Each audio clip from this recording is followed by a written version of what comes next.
Things that are there for the public good, a food pantry and a public park, both hit by vandals and facing thousands in repairs. First Alert 6's Sydney Babb is in the studio with us now. Sydney, what are we learning about these incidents and the toll they're taking on the community?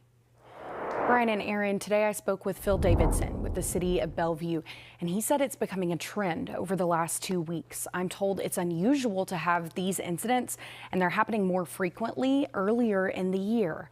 On April 14th, Jill Connor with the Bellevue Food Pantry found one of their windows smashed, and someone broke all the way through the drywall to get into the building. The entire building was trashed. 4 days later, people found Washington Park with a bathroom trash and things ripped off of the walls. Then just yesterday, Jill went back to the pantry to find another window was smashed right next to the first one. This will cost Bellevue Food Pantry about $10,000 in damages. It'll cost the city about the same to repair their park bathroom. It's $20,000 that could have gone to so many other things.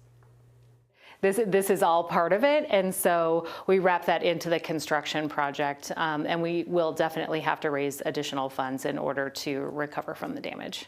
We need this to stop. I mean, it's really, it's taken away from the services these people provide, and it's taken away from the 99.9% of the people that use it the right way. Jill said the damage repairs won't delay them from starting construction on their new building. They are still planning to open the pantry around the end of this year. The city is looking to add more lighting and cameras around Washington Park to try and deter any more vandals. In the studio, I'm Sydney Babb, First Alert 6. You can see why it's just so maddening for those folks. Sydney, thank you. Two brothers facing charges after a shooting at Levi Carter Park appeared in court